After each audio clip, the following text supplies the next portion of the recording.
From this lecture onwards, I am going to start a new subject, Theory of Structure, which is in syllabus of SBTE.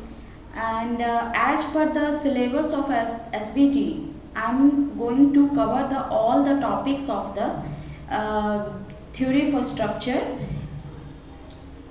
So first chapter in this subject is the direct and bending stress. Direct and bending stress, that is the combination of the direct stress and the bending stress. So let us start with this chapter. So before going to that, I want to explain the concept of bending stress. जैसे कि आप लोगों ने last semester में भी पढ़ा होगा कि बेंडिंग स्ट्रेस क्या होता है, तो यहाँ पर हम पहले बेंडिंग स्ट्रेस के कॉन्सेप्ट को समझते हैं. लेट अस सपोज कि ये एक स्मॉल पार्ट ले लिए किसी बीम का, ठीक है. स्मॉल पार्ट यानी उसको हम कट कर दिए, बीम के कुछ स्मॉल पार्ट को उसको हम लिए. अब यहाँ पर देख रहे हैं कि इस बीम पे लोड जब लगेगा, W लोड लग रहा है, तो ये बीम का क्या हो रहा है, डिफ्लेक्शन हो रहा है, ठीक है. तो अब इस W लोड के कारण ये यहाँ पर इस हर एक पोर्शन में, इसके हर एक पोर्शन में मोमेंट क्रिएट होगा, ठीक है. अब इस मोमेंट के कारण यहाँ पर अगर हम इसका क्रॉस सेक्शन कट करेंगे, ठीक है, कट करेंगे तो हमारा क्या दिखेगा. एक अगर ये रेक्टेंगुलर बीम रहेगा तो हमारा क्रॉस सेक्शन कुछ इस तरीके से दिखेगा, ठीक है. वही अगर ट्रेपेजॉइडल बीम रहा तो इस तरीके से कुछ दिखेगा क्रॉस सेक्शन, ठीक है. तो इस पूरे क्रॉस सेक्शन में मोमेंट का वेरिएशन, इस पूरे क्रॉस सेक्शन में मोमेंट तो सेम रहेगा. इस मोमेंट के कारण इस पूरे क्रॉस सेक्शन में स्ट्रेस का जो वेरिएशन होगा, जो स्ट्रेस डेवलप होता है, वो हो जाता है आपका बेंडिंग स्ट्रेस, ठीक है. तो हम क्या देखते हैं यहाँ पर कि बेंडिंग स्ट्रेस का variation with respect to depth of the beam, ठीक है. तो जैसे यहाँ पर अगर रेक्टेंगुलर बीम है तो इसमें अगर हम कहीं पर कट कर देते हैं, कहीं अगर हम ऐसे कट कर दिए तो यहाँ पर इसका क्रॉस सेक्शन क्या दिखेगा, एक रेक्टेंगुलर बीम दिखेगा. इस तरीके से रेक्टेंगुलर बीम दिखेगा, जिसका ये पार्ट इसका क्या हो गया, इसका ये रेक्टेंगुलर बीम दिखा, ठीक है. जिसका यहाँ पर ये एक्सिस वाई एक्सिस है, तो यहाँ वाई एक्सिस हो गया, और ये आपका क्या है, जेड एक्सिस. मतलब आउट ऑफ द प्लेन अगर हम देखें इसके, तो ये क्या जा रहा है, जेड एक्सिस. तो और हम जब ये इसका क्रॉस सेक्शन जब हम ले लेते हैं तो ये हमारा जेड एक्सिस ही यहाँ पर हॉरिजेंटल बन जाता है, ठीक है. तो ये रहा हमारा जेड एक्सिस, और ये हमारा क्या हो गया, वाई एक्सिस, और इसको हमने मान लिया एक्स एक्सिस. तो ये हमारा हो गया कि cross section of the beam, cross sectional area of the beam, जो कि इस पूरे क्रॉस सेक्शन में स्ट्रेस का क्या वेरिएशन हो रहा है इस मोमेंट के कारण. तो ये हम यहाँ पर जो स्ट्रेस इसमें डेवलप होगा वो स्ट्रेस क्या हो जाता है, बेंडिंग स्ट्रेस, ठीक है. क्लियर है. तो यहाँ पर सिमिलर टू डैट इसमें भी एक ट्रेपेजॉइडल बीम है. तो अब इस ट्रेपेजॉइडल बीम में इसका इधर हम ये हॉरिजॉन्टल एक्सिस को मान लेते हैं एक्स एक्सिस, ये इसका वर्टिकल, ये एक तरह से ये वर्टिकल में जो भी आया है, ये एक आपको दिख रहा होगा, ये 3D आप विजुअलाइज कीजिए. तो ये वर्टिकल एक्सिस हो गया आपका वाई एक्सिस, और आउट ऑफ द प्लेन जो है वो हो गया आपका जेड एक्सिस. तो अगर हम इसका क्रॉस सेक्शन ले लेते हैं तो क्रॉस सेक्शन में क्या दिखेगा, हमें वर्टिकल एक्सिस तो दिखेगा, और क्या दिखेगा, तो ये जो आउट ऑफ द प्लेन वाले एक्सिस हैं वो दिखेंगे जेड एक्सिस, ठीक है. तो अब यहाँ पर एक चीज देखना है कि जो मोमेंट यहाँ पर इस लोड के कारण जो मोमेंट कहीं भी आता है तो वो मोमेंट किस एक्सिस के कारण होगा, तो जेड एक्सिस. किस एक्सिस के अबाउट होगा, तो जेड एक्सिस के अबाउट होगा, यानी यहाँ पर मोमेंट क्या हो गया, जेड एक्सिस के अबाउट. अब यही चीज का कंसेप्ट आपका आगे यूज होगा कि जैसे आपने पढ़ा था कि फ्लेक्सरल फॉर्मूला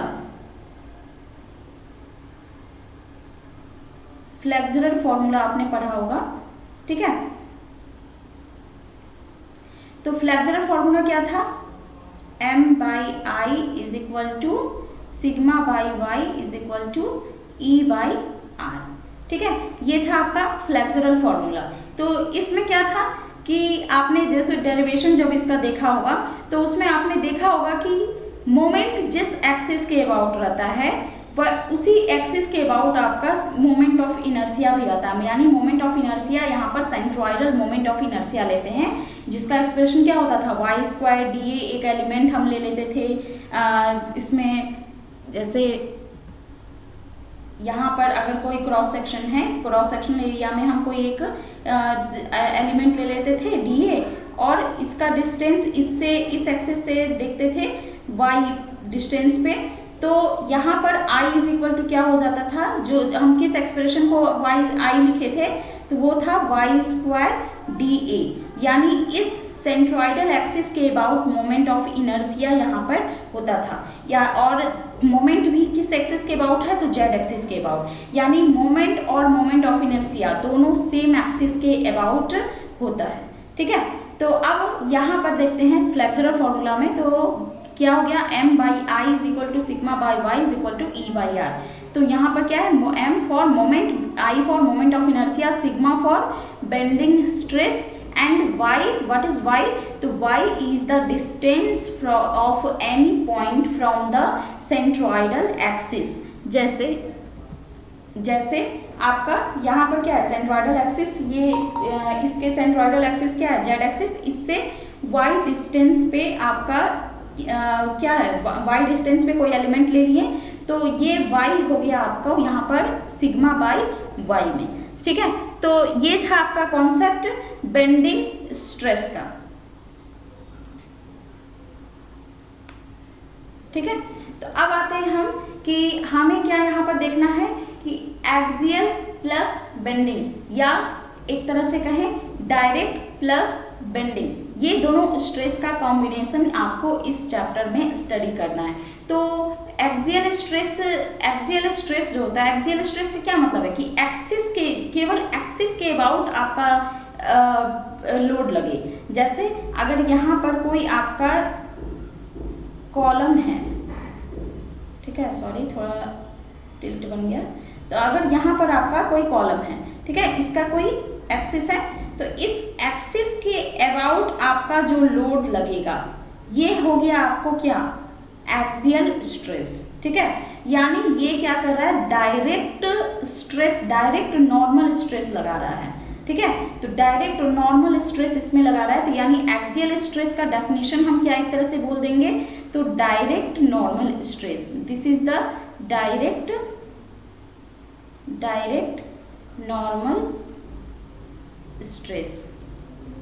ठीक है, अब बेंडिंग स्ट्रेस क्या हो गया, indirect normal stress due to bending, due to bending. ठीक है,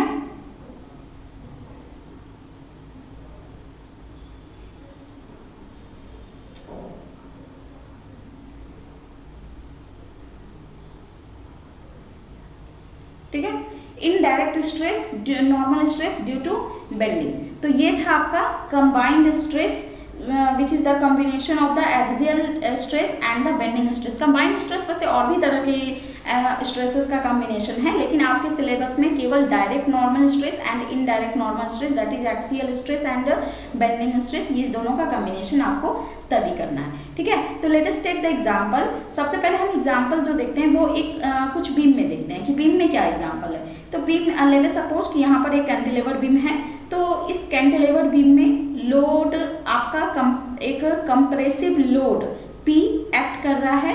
ठीक है, और दूसरा क्या एक्ट कर रहा है, मोमेंट M। ठीक है, तो लेट अस सपोज कि इस P लोड के कारण जो स्ट्रेस क्रिएट हो रहा है that will be indicated by sigma D। ठीक है, तो सिग्मा D क्या हो गया हमारा यहाँ पर, direct normal stress. Direct stress क्या हो गया, सिग्मा D। और इस मोमेंट के कारण इस मोमेंट के कारण इसके हर एक क्रॉस सेक्शन, चाहे यहाँ क्रॉस सेक्शन हो चाहे यहाँ क्रॉस सेक्शन हो, कहीं भी यहाँ पर हर एक क्रॉस सेक्शन, कोई भी क्रॉस सेक्शन में अगर देखें तो इस मोमेंट के कारण कुछ बेंडिंग स्ट्रेस क्रिएट होगा जिसका variation with respect to depth of the beam होगा। तो ये जो स्ट्रेस होगा ये क्या हो गया, सिग्मा बी। यहाँ पर कुछ ये मोमेंट के कारण यहाँ पर आपका जो ये बेंडिंग स्ट्रेस क्रिएट हो रहा है, जो स्ट्रेसेस क्रिएट हो रहा है वो हो गया सिग्मा बी। तो अब हमें क्या देखना है कि कंबाइंड स्ट्रेस का इसमें क्या वैल्यू रहेगा।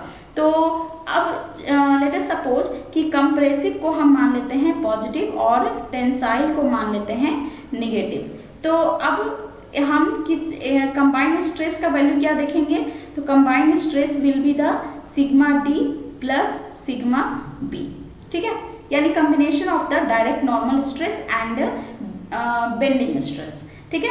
तो अब यहाँ पर कंप्रेसिव को अगर पॉजिटिव मान लिए तो सिग्मा डी तो ऑलवेज हमेशा पॉजिटिव रहेगा, क्योंकि क्या होगा, ये पी लोड के कारण तो हमेशा क्या हो रहा है, कंप्रेसिव स्ट्रेस क्रिएट हो रहा है, चाहे कहीं भी हम क्रॉस सेक्शन कंसीडर करें, ये क्या होगा, पी लोड के कारण कंप्रेसिव स्ट्रेस होगा, इसलिए सिग्मा डी विल ऑलवेज भी यहाँ पर पॉजिटिव, ठीक है। लेकिन जो आपका बेंडिंग स्ट्रेस है यानी सिग्मा बी है, तो सिग्मा बी के कारण हम देखते हैं कि कहाँ पर पॉजिटिव होगा और कहाँ पर नेगेटिव लेना है हमें।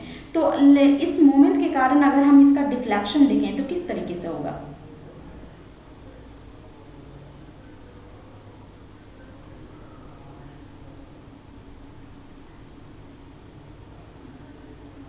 कुछ इस तरीके से इसका डिफ्लेक्शन होगा, ठीक है।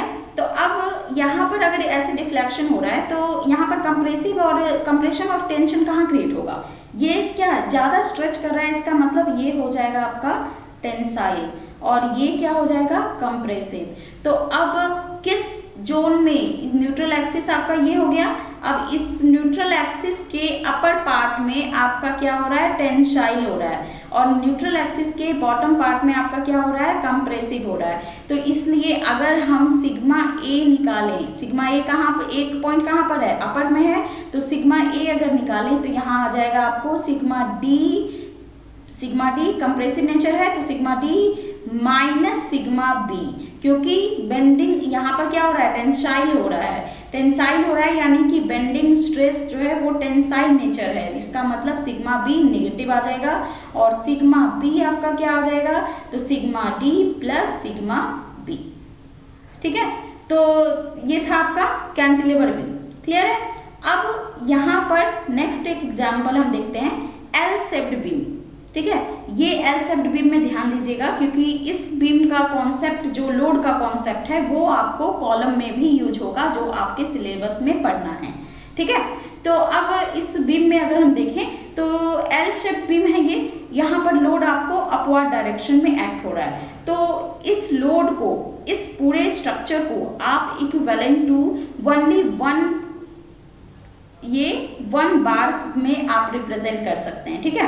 तो अब इसको हम इस तरीके से रिप्रेजेंट कब कर सकते हैं, कैसे कर सकते हैं, तो आते हैं हम यहाँ पर, पहले क्या करते हैं कि इस P के कारण अगर यहाँ पर देखें, इस पॉइंट पे देखें, तो P के कारण यहाँ पर क्या हो रहा है, एक अपवर्ड डायरेक्शन में लोड लग रहा है, यानी कि कंप्रेसिव भी एक एक्ट कर रहा है, और दूसरा इस ये P जो लोड है वो कितने डिस्टेंस पे है, यहाँ से L डिस्टेंस पे है, यानी मोमेंट भी ये क्या क्रिएट करेगा, P इंटू L, और किस डायरेक्शन में करेगा, तो वो आप देख सकते हैं कि सेम हम क्या करते हैं कि डायरेक्शन फाइंड आउट करने के लिए क्या करते हैं, ये लोड है, इसी सेम डायरेक्शन में एक हम लोड यहाँ पर भी डाल दिए, अब ये लोड यहाँ डाल दिए, और इस लोड से का एरो वाले पॉइंट से आप जाइए इसके एरो पॉइंट पे, तो ये आपको क्या होगा,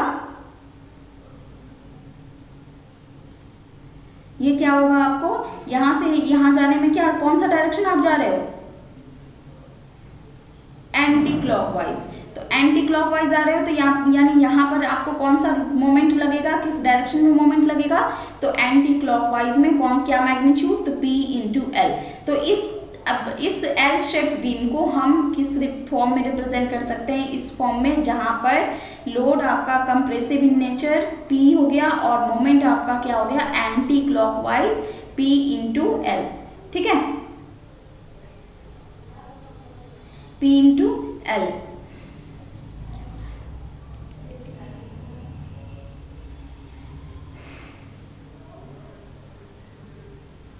ठीक है, तो यहाँ पर आपका क्या होगा कि जो आपको, अगर हम स्ट्रेस की बात करें तो स्ट्रेस यहाँ पर क्या आएगा, सिग्मा ए स्ट्रेस। यहाँ पर इसका अगर हम देखें तो इसमें स्ट्रेसेस का वेरिएशन कैसे होगा, तो इसका अगर हम बेंड करें इसको, तो बेंड करेंगे तो ये किस तरीके से जाएगा, ये जैसे मोमेंट के कारण, इस मोमेंट के कारण कैसा डिफ्लेक्शन इसका होगा, इस तरीके से इसका डिफ्लेक्शन हो रहा है। ठीक है, ये इस तरीके से जा रहा है क्योंकि ये क्या हो रहा है, एंटी क्लॉकवाइज, तो ये बीम भी क्या, ये बार भी क्या हो जाएगा, ये आपका एंटी क्लॉकवाइज मूवमेंट होगा। तो इसलिए इसमें अगर देखें तो टेंसाइल कहाँ पर स्ट्रेस क्रिएट होगा, इस वाले जोन में, और कंप्रेसिव कहाँ पर क्रिएट होगा, तो इस वाले जोन में। तो इसलिए सिग्मा ए अगर हम देखें तो सिग्मा ए आपका हो जाएगा माइनस में हो जाएगा, सिग्मा ए आपका क्या हो जाएगा माइनस में, माइनस सिग्मा बी, और सिग्मा बी में क्या हो जाएगा प्लस सिग्मा बी। ठीक है, तो ये हो गया आपका sigma D minus sigma B, और ये हो गया आपका sigma D plus sigma B. तो ये था आपका बीम का कॉन्सेप्ट कि आप बीम में कंबाइंड स्ट्रेस का इफेक्ट देख रहे हैं। ठीक है, नेक्स्ट है आपको इसेंट्रिकली लोडेड कॉलम्स। जैसे कि आपके सिलेबस में इसेंट्रिकली लोडेड कॉलम्स पढ़ना है। ठीक है, आपको कॉलम्स में देखना है कि कंबाइंड स्ट्रेस कैसे हम इसमें फाइंड आउट करते हैं।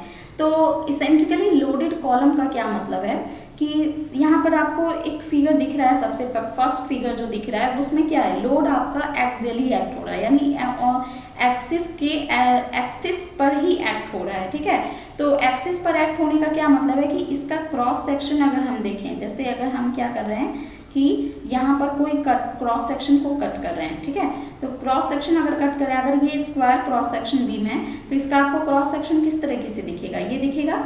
ठीक है, बीम है, ये कॉलम है, तो कॉलम में आपका क्रॉस सेक्शन कैसा दिखेगा, यहाँ पर इस तरीके से दिखेगा अगर ये स्क्वायर हुआ तो। ठीक है, तो इसके क्रॉस सेक्शन में इसका अगर हम एक्सिस देखें तो ये क्या, ये कौन सा है, सबसे पहले हम मान लेते हैं कि ये इस एक्सिस को मान लेते हैं जेड एक्सिस, इस एक्सिस को हम जेड एक्सिस मान लेते हैं, इसको एक्स एक्सिस मान लेते हैं, और आउट ऑफ द प्लेन जो है उसे हम वाई एक्सिस मान लेते हैं। तो आउट ऑफ द प्लेन अगर वाई एक्सिस है तो इसका क्रॉस सेक्शन अगर हम बनाएंगे तो हमें कौन कौन सा एक्सिस विजिबल होगा, ऑब्वियसली एक एक्स एक्सिस विजिबल होगा और एक वाई वाई एक्सिस विजिबल होगा। क्लियर है यहाँ पे? ठीक है, ये वाई वाई एक्सिस विजिबल होगा। तो अब एक्स वाई एक्स प्लेन यानी हमारा कौन सा प्लेन विजिबल होगा, तो एक्स वाई प्लेन विजिबल होगा। अब यहाँ पर चूंकि जो लोड है वो एक्सियली एक्ट कर रहा है, यानी हर एक एक्सिस के मिड में एक्ट कर रहा है। ठीक है, तो इसका मतलब क्या हो रहा है कि ये जो लोड है वो यहाँ पर एक्ट कर रहा है, यहाँ पर P। ठीक है, यहाँ पर P आपका लोड एक्ट कर रहा है। अब सेकेंड फिगर हम देखते हैं कि सपोज कि एक यूनिएक्सियल बेंडिंग मोमेंट के कारण या यूनिएक्सियल बेंडिंग मोमेंट इस कॉलम में एक्ट कर रहा है। यूनिएक्सियल बेंडिंग मोमेंट का क्या मतलब है कि एक एक्सिस के अबाउट केवल लोड के कारण मोमेंट हो रहा है, एक एक्सिस से केवल एक एक्सिस से कुछ डिस्टेंस पे लोड लग रहा है। यानी यहाँ पर अगर देखें तो यहाँ पर लेट अस सपोज कि ये जेड एक्सिस से कुछ डिस्टेंस डिस्टेंस आपको बना के रखा है। ठीक है, तो इसका अगर हम क्रॉस सेक्शन अगर देखें, सॉरी जेड एक्सिस नहीं, इसका अगर हम क्रॉस सेक्शन देखें तो इसका क्रॉस सेक्शन क्या होगा, इसका भी सेम एक्स एक्सिस ये हो जाएगा, और इसके जो आउट ऑफ द प्लेन है वो वाई वाई एक्सिस जाएगा। तो इसका क्रॉस सेक्शन देखें तो इसके क्रॉस सेक्शन में भी क्या आएगा, ये आपका वाई वाई एक्सिस आ जाएगा।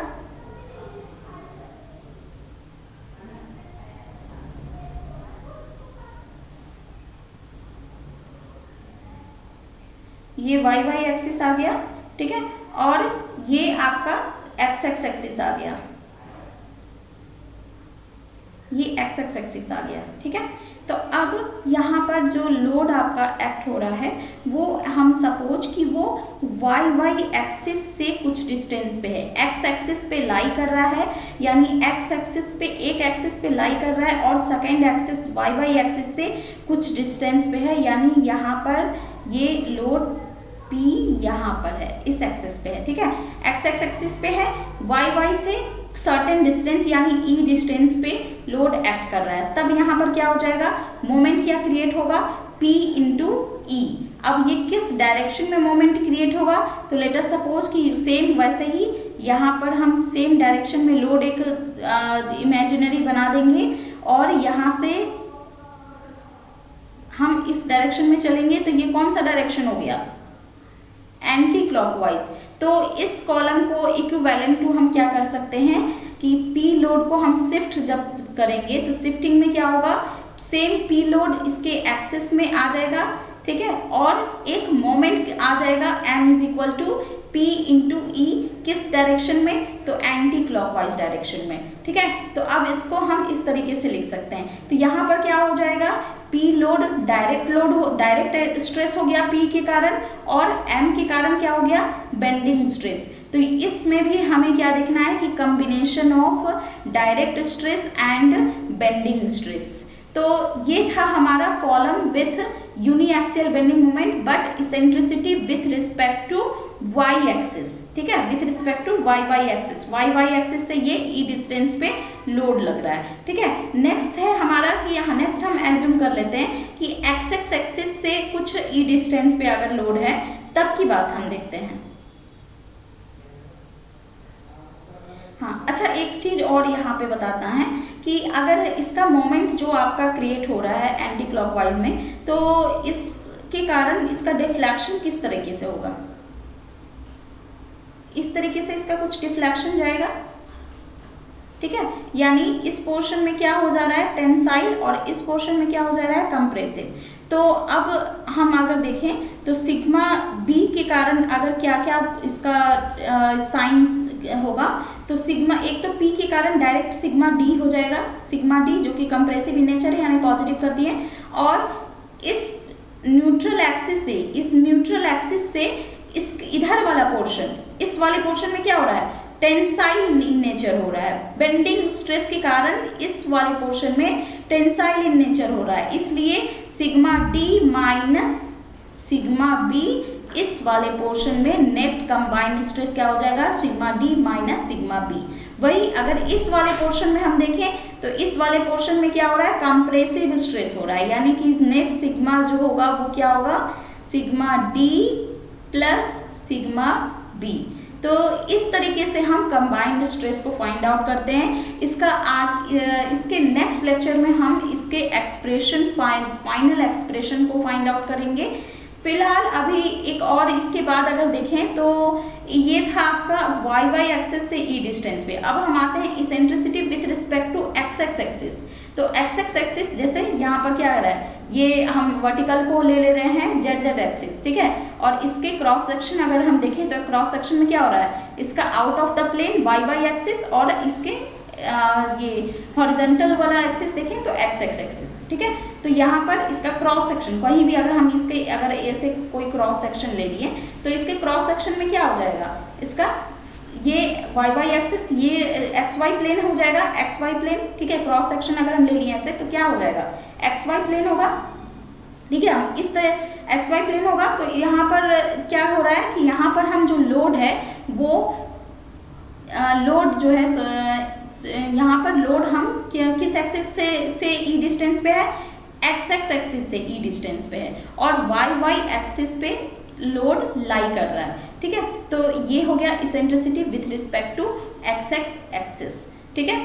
तो अब एक चीज यहाँ पर ध्यान में रखना है कि हम प्लस कब लेंगे और माइनस कब लेंगे, इतना हम आपको ड्रॉ करने का जरूरत नहीं है। सिंपल बस एक समझिए एक शॉर्टकट है कि जिस साइड में E रहा, जिस साइड में इसेंट्रिसिटी रहा, उस साइड में आपका ऑलवेज कंप्रेसिव स्ट्रेस ही क्रिएट होता है, और उसके अदर साइड में, न्यूट्रल एक्सिस के अदर साइड में क्या हो जाएगा, टेंसाइल स्ट्रेस क्रिएट होगा। यानी इधर अगर देखें तो यहाँ पर सिग्मा इज इक्वल टू, इस पोर्शन में अगर देखें तो sigma D plus sigma B हो जाएगा, और इस पोर्शन में अगर देखें तो sigma is equal to sigma D minus sigma B हो जाएगा। जैसे आप प्रीवियस स्लाइड में भी देख रहे थे कि प्रीवियस स्लाइड में आपका यहाँ पर भी क्या था, इस साइड राइट साइड में आपका क्या था, इसेंट्रिसिटी था, इसलिए इस साइड में आपका क्या हो रहा था,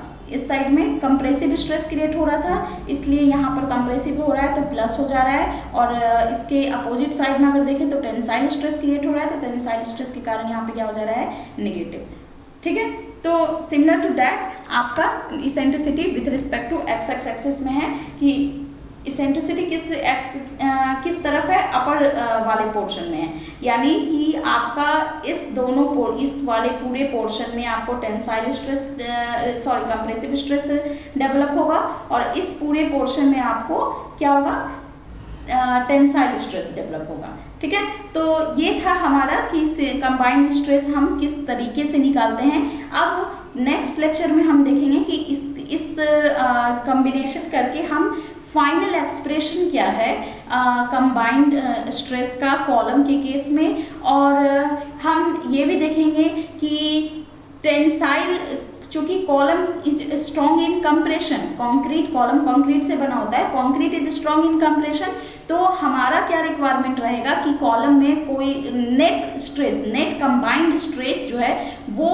टेंसाइल नेचर का ना हो। यानी टेंसाइल नेचर का ना होने का क्या मतलब है कि ये हमेशा sigma should always be greater और इक्वल टू 0 रहे, ये कभी भी लेस देन 0 ना रहे, क्योंकि अगर ये टेंसाइल हो गया तो कॉलम क्या हो जाएगा, फेल कर जाएगा, क्योंकि concrete is not strong in tension. ठीक है, तो यहाँ पर अगर हम देखें, अगर टेंशन यहाँ पर क्रिएट होगा तो ये टेंशन से क्या हो जाएगा, ये अपने बेस